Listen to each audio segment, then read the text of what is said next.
overlooked in her own victory. "What do you mean Ryan will be CEO?" My voice echoed through the newly renovated lobby, a space I had personally restored after months of backbreaking work. The stone fireplace, the custom wood beams, the scent of fresh pine, all of it had my fingerprints. And now, they were giving it away. "I'm the one who saved this hotel," I said, my voice tightening. My mother looked at me with a patient smile that felt more like a slap. "Claire, sweetheart, your brother just has a more natural presence. You're too detail-focused." Too detail-focused. That so-called flaw had dragged Mountain Pine Lodge back from the brink of bankruptcy. 8 months ago, my father called me in tears. The family hotel, the one my grandparents built in 1971, was weeks away from foreclosure. Without hesitating, I left a successful 20-year career in Chicago hospitality, sold my condo, and returned home to Colorado. The hotel was a relic: faded wallpaper, broken systems, and guest reviews that made me wince. I threw everything I had into saving it. I updated the reservation software, redesigned the lobby, retrained the staff, and used every industry contact I had to generate buzz. I even dipped into my own savings to modernize rooms and launch a marketing campaign. Slowly, the lodge came back to life. Bookings doubled. Reviews turned around. We were profitable again. And now, after all of it, they were handing the reins to Ryan. Ryan, who had never held a job for more than a year. Ryan, who waltzed in now and then with vague ideas about branding, but hadn't spent a single night sweating over broken plumbing or apologizing to a guest about a double-booked room. He walked in just then, hands in his pockets, flashing that smug grin. "Don't take it personally, sis," he said. "Someone's got to think about the bigger picture." I was the bigger picture. And suddenly, none of it mattered.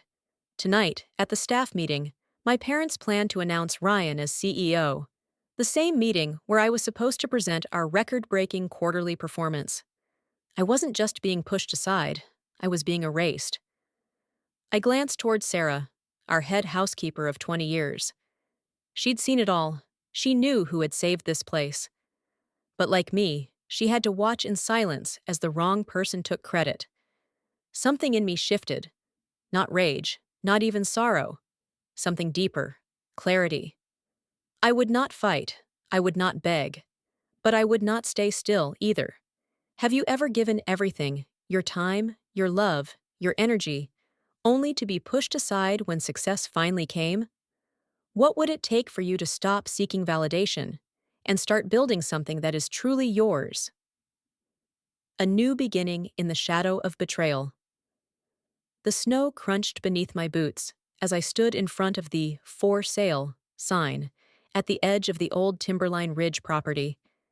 My hands were still shaking from the staff meeting the night before, the one where my younger brother Nathan was named CEO of the very hotel I had rescued from ruin. My parents didn't even look at me when they made the announcement.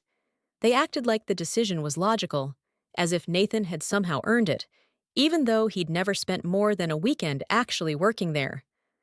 I should have felt broken, but instead, I felt calm. Cold, but calm. I'm Evelyn Carter. I'm 53, and up until last night, I thought I was rebuilding my family's legacy. Instead, I realized I'd been building a pedestal for someone else to stand on.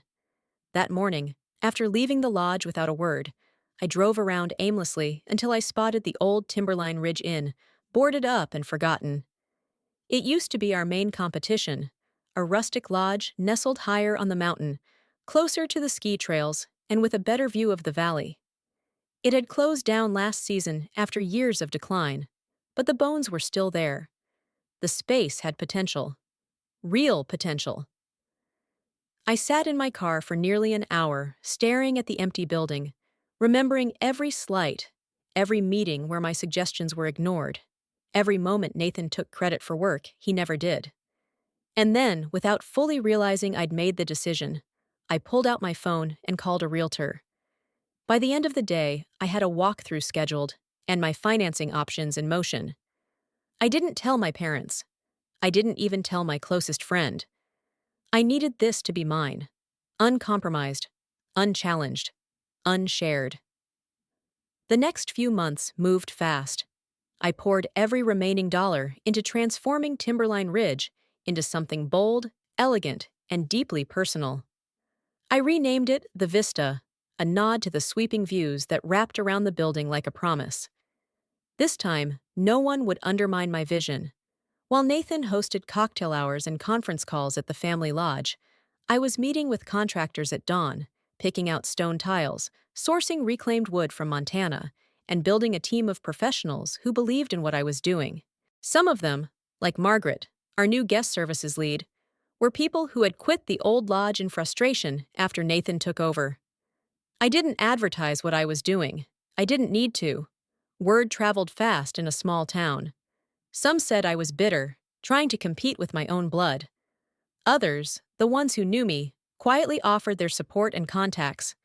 My parents found out about the Vista 3 weeks before its soft opening. I knew because my mother left me a terse voicemail. "Why are you doing this to your brother?" I never called her back. Opening day arrived with quiet anticipation. No ribbon cutting, no press release, just a full house, a fresh blanket of snow, and the sound of guests marveling at the handcrafted touches in every room. For the first time in years, I wasn't chasing anyone's approval. I wasn't trying to prove I belonged. I had built something of my own, and it was only the beginning, the rise of the vista and the crumbling of what I left behind. There's a distinct silence that settles over a hotel lobby in the early hours before dawn, the kind of silence I'd come to love. At the Vista, that quiet hum meant everything was working. Smooth operations, satisfied guests, a team that didn't dread coming to work. It was a far cry from the chaos that had consumed the family lodge once I left. While my brother Nathan hosted mixers and pushed pointless tech upgrades to impress our parents, I was deep in the work of reinvention. I wasn't chasing aesthetics for the sake of trendiness. I was building a foundation, one brick at a time, where excellence wasn't optional but expected. Some people in town called me cutthroat for opening a competing lodge. Others whispered that I was trying to destroy my own family. But I didn't engage. I was too busy sourcing local partnerships, designing spa packages for winter travelers, and training my new team to exceed every expectation. I wanted the Vista to be more than a hotel. I wanted it to be a reflection of what hospitality should feel like: intentional, personal, warm. Margaret, our guest services lead and a former employee at the old lodge, told me one afternoon, "You don't manage with fear, Evelyn. You actually listen." Her words meant more to me than she could know. For years, I had been the woman behind the curtain, running numbers, fixing problems, smoothing over customer complaints, while my parents waited for Nathan to step up. Well, he had stepped up, right into failure. Word started getting back to me about Mountain Crest Lodge's decline. That's what my family had renamed it, rebranded it, thinking a fresh name could cover up mismanagement. But guests aren't fools. Online reviews began to nosedive. Delayed check-ins, broken heating systems in the middle of ski season, complaints about cleanliness and rude staff. Several longtime employees quit within weeks of Nathan's promotion. They either retired early or came to me, asking for a second chance. I welcomed them. Nathan's decisions were baffling. He cut the complimentary breakfast buffet, one of the lodge's most beloved features, claiming it was too expensive. He turned the charming reading lounge into a sports bar. He replaced our trusted housekeeping supervisor with a friend from college who had never cleaned a room in his life. Every change pushed the lodge further from what it had once been, and my parents, out of pride or blindness, stood by him. I wish I could say I took pleasure in watching it fall apart, but the truth is, I didn't. I had poured too much of myself into that place. It still carried pieces of me, even as it was being stripped of everything I had built. The Vista, on the other hand, flourished. Our grand opening was intimate, but impactful. Within 2 months, we were operating at over 85% capacity. Word-of-mouth bookings started pouring in. Local influencers posted about our farm-to-table restaurant. A Denver-based travel magazine wrote a feature on our innovative eco-friendly systems: geothermal heating, solar-powered rooms, refillable glass toiletries. None of it was extravagant, just thoughtful. And that's what made it powerful. My parents didn't show up to the opening, but I heard they sent flowers. There was no card. I focused on moving forward. We started hosting weekly fireside wine tastings and weekend snowshoe retreats. The Vista became a place where people reconnected, with nature, with each other, and with themselves. I saw couples celebrate anniversaries, solo travelers find peace, and families make memories. The walls of this hotel held more than guests. They held purpose. 3 months in, the calls from my parents started coming in. First, a casual check-in from my mom. "How's business?" Then a message from my dad. "Things at the lodge are rough. Nathan's overwhelmed." I didn't respond right away. I needed to stay grounded in the life I was building, not be pulled back into the one I'd been excluded from. But then one afternoon, Margaret walked into my office, holding a small stack of printed emails. "I thought you should see this," she said gently. They were guest complaints from Mountain Crest Lodge, emails that had somehow made their way to us. Guests had mistakenly contacted the Vista, confusing the two hotels. One line stood out. "We booked Mountain Crest, thinking it was the same place run by Evelyn Carter. Clearly it's not. Huge disappointment." That was the moment I knew the tide had turned. I wasn't just building a business. I was rewriting the standard. Not long after, a town council member approached me to host an upcoming regional tourism conference at the Vista. It was a prestigious honor, the kind of event that once would have automatically gone to my family's lodge. When the announcement became public, Nathan posted a tone-deaf photo on social media of him skiing with the caption, "Sometimes you just need a break." The comments were brutal, and still, I didn't gloat. I was too busy building something real, something lasting. Let the town whisper. Let my family spin their stories. I didn't need to explain myself anymore. The results spoke for me. The Vista was no longer just my answer to betrayal. It was becoming a legacy of its own. The award that changed everything. The ballroom lights glimmered like stars above linen-covered tables and crystal glasses. It was the night of the Rocky Mountain Hospitality Awards, and I, Evelyn Carter, was seated at table 12 with my team from the Vista, waiting to hear the winners. My heart should have been pounding, but it wasn't. After everything I'd been through, I felt something deeper than nerves. I felt ready. We were nominated for Best Boutique Hotel of the Year, an honor I hadn't chased, but had earned through grit, sleepless nights, and a relentless belief in doing things right.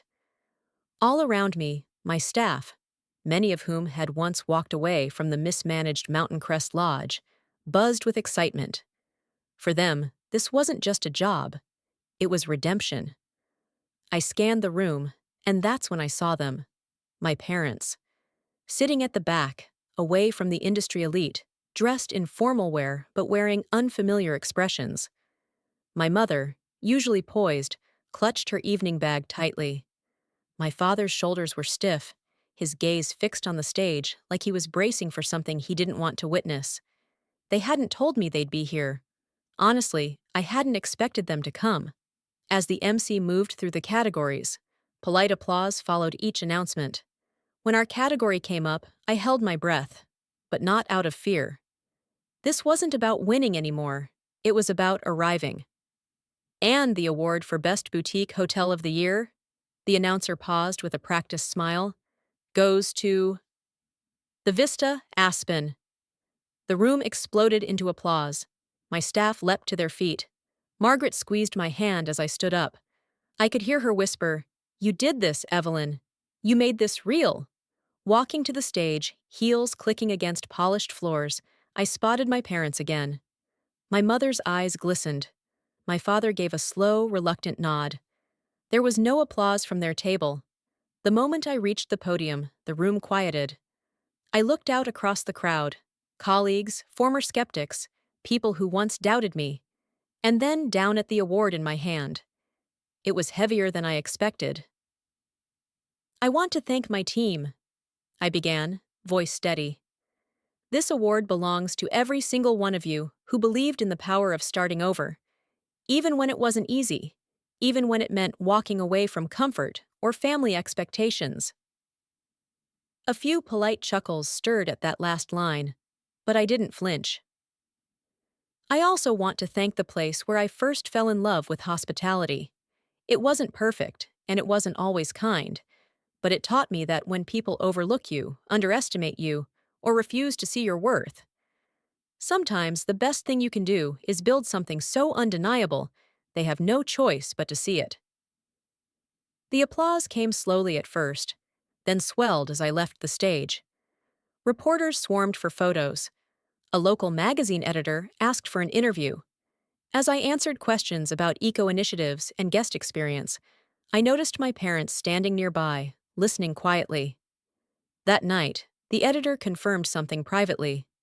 The Vista would not only be the cover story next month, but Mountain Crest Lodge would be featured too, in a less flattering section about traditional hotels struggling to adapt. Their decline had become a cautionary tale. The contrast was now official, printed in black and white. When the article was published, it rippled across our small town. The same voices that once whispered I was dividing the family now called me a visionary. The people who had questioned my choices began booking weekends at the Vista. Some even sent letters of apology. But I wasn't chasing validation anymore. I was chasing vision. My mother called the next evening. Her voice was softer than usual. "I read the article," she said. "It was illuminating." There was a long pause. "Your father and we didn't realize how far things had fallen at the lodge. Nathan, he's overwhelmed." I didn't reply right away. "We're proud of you, Evelyn," she added quietly. It was the first time I'd heard those words spoken without a but at the end. I let them hang in the air, unsure if I believed them yet. That night, I walked through the Vista's candlelit hallway after closing. Guests were still laughing softly near the fire pit outside. A couple danced barefoot in the lounge to a faint piano melody playing through the speakers. It was everything I had hoped hospitality could be: warm, human, peaceful. And it was mine. The award hadn't just changed how the town saw me. It had reminded me of who I'd always been beneath the disappointment, beneath the silence from my family, beneath the years of being too much or not enough. I had finally become the woman I was never given permission to be, but always had the strength to become. The offer I had to refuse 3 weeks after the article hit the stands. My parents invited me over for dinner. Just the three of us, they said. No Nathan, no hidden motives. Just a conversation. I hesitated. I'd been down this road before. Smiles served with a side of obligation. But curiosity and a sliver of old habit tugged at me. So I went. Their home hadn't changed much. Same family portraits, same scent of roasted rosemary chicken in the kitchen. It should have felt warm, familiar even. Instead, it felt like a museum of memories I no longer lived inside. "Evelyn," my mother greeted, offering a tentative hug. My father stood behind her, adjusting his glasses like he always did when nervous. The table was set perfectly, like everything else she did. Dinner was filled with small talk, weather, an old neighbor's hip surgery, a story about a clogged drain that no one found particularly funny. I waited. Eventually, the silence became too heavy. My father cleared his throat. "We want to say we're proud of what you've built. The vista is remarkable." My mother nodded quickly. "It's everything the articles say and more." I offered a faint smile. "Thank you." Then came the pivot. "Nathan's having a tough time," my mother said, as if the revelation might soften the blow. "He's overwhelmed. The lodge is struggling more than we expected. We were hoping maybe you could come back, help him, just until he finds his footing." There it was, the real reason I'd been invited. Not pride, not reconciliation. A request for rescue. I put down my fork, wiped my hands gently with the cloth napkin, and looked at both of them. Not with anger, not even hurt, but clarity. I offered to help a year ago, I said calmly. I gave up my home, my career, and everything I knew to save that lodge. And you chose Nathan. My mother opened her mouth, but I raised a hand. You didn't just choose him. You dismissed me. You told me I was too focused on details, not cut out for leadership. You rewarded his absence with power and his inexperience with praise. And now that everything's falling apart, you want me to come clean it up? My father finally spoke. You know it was never personal. That's the problem, I replied. It should have been. The silence that followed was sharp. I'm not coming back to fix what Nathan broke. That's not my responsibility anymore. I stood, placing my napkin on the table. If you want advice, I'm happy to offer it. I can recommend consultants, vendors, even a new general manager. But I'm not returning to a place that only values me in crisis. My mother looked like she might cry, but for once, she didn't protest. My father gave a solemn nod. As I left their home that night, I didn't feel triumphant. I felt free. The days that followed were lighter. I slept better. I laughed more. I started saying no without explaining myself. No to extra commitments I didn't want. No to events I felt obligated to attend out of guilt. And I said yes. To peace, to rest, to protecting what I had built. At the Vista, we hit record occupancy levels that month. I received an invitation to speak at a statewide hospitality conference. Former colleagues reached out asking for mentorship. I even began consulting discreetly for other independent lodges around Colorado. Meanwhile, I heard through the grapevine that Mountain Crest Lodge had brought in a professional hospitality advisor. A smart move, one they should have made years ago. Nathan remained in place as figurehead, but more and more decisions were being made without him. He never called, never acknowledged what happened. That used to bother me. Now I saw it for what it was, a reflection of his own limitations, not mine. Our paths had finally diverged. His shadow no longer touched me. One afternoon, as I stood in the Vista's sunlit courtyard, watching a couple sip wine by the fire pit and a family gather for a group photo under the aspen trees, I realized I had outgrown the old version of myself. The woman who once needed approval, needed to prove her worth, needed to be invited back. I didn't need an invitation anymore. I had made my own seat, built my own table, and I would never apologize for that again. Standing in the light of her own legacy. The morning sun poured through the Vista's floor-to-ceiling windows, casting golden light across the polished stone floors and warm oak beams. Evelyn Carter stood in the lobby, coffee in hand, watching as her staff moved seamlessly, greeting guests, coordinating luggage, adjusting floral arrangements. The air smelled of lavender and fresh pastries. A soft hum of joy echoed in the space she had built. It had been over a year since she walked away from her family's hotel. Over a year since she stopped waiting for recognition that would never come. And now, standing here, in the heart of something that bore only her name, she felt something she once feared she'd never find. Peace. Guests stopped her in the hallway to thank her. Repeat visitors brought friends and raved about their stay.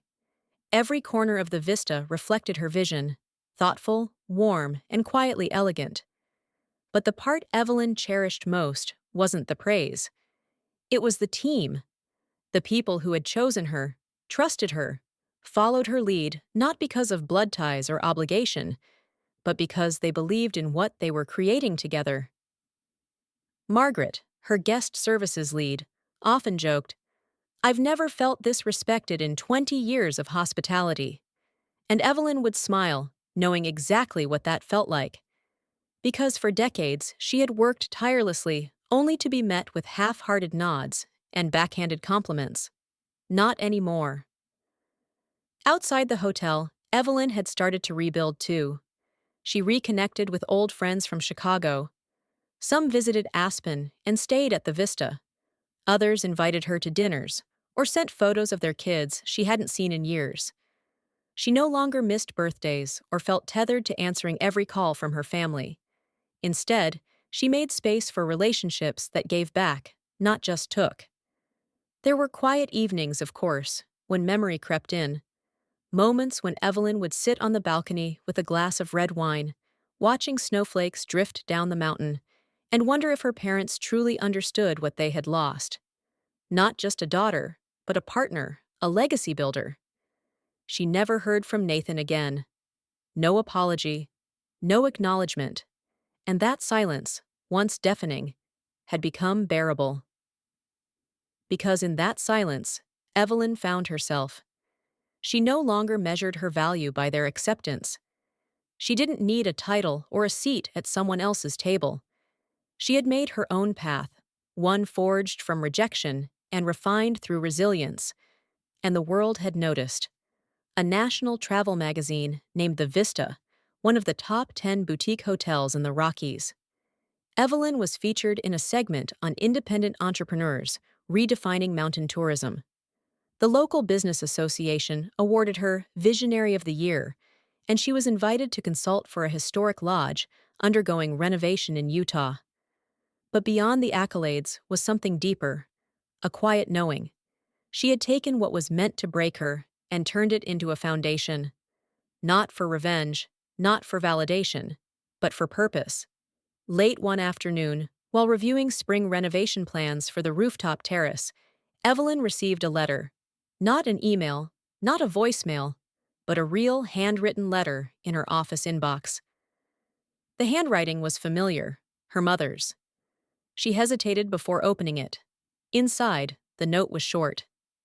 Evelyn, we don't expect you to forgive us, and we know we can't undo what's been done. But I see now what I couldn't before. You didn't just build a hotel, you built a life, one that didn't need us to make it matter. Love. Mom Evelyn closed the letter carefully, folded it once, and placed it in the drawer of her desk. She didn't cry. She didn't call. She just sat in the stillness of her office and let the truth settle. She no longer needed their apology to feel whole, but it was still something. Weeks later, during the Vista's second annual fundraiser for local women entrepreneurs, Evelyn took the stage to thank donors and introduce the keynote speaker.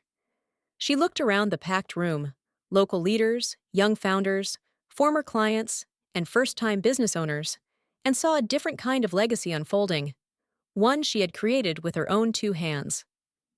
This hotel was never just about beds and bookings, she told the crowd.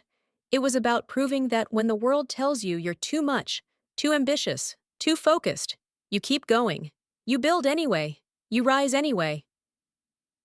Applause filled the room. Evelyn smiled. Not for show, but because it was real. She had finally stopped chasing the past. She wasn't standing in anyone's shadow anymore. She was standing in her own light. Evelyn Carter's journey teaches us that recognition doesn't always come from those we love. And that's okay. For many older adults, especially women, decades of loyalty, sacrifice, and hard work are often overlooked or minimized by family or society. But Evelyn's story reminds us that our value isn't dependent on others' approval. True worth is found in how we live, how we lead, and how we stay true to our purpose, even when others dismiss it. Starting over, especially later in life, can feel daunting.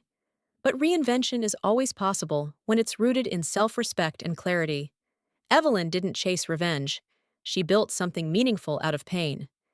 And in doing so, she redefined success on her own terms. We all face moments where we must choose between staying silent for peace or standing up for our truth.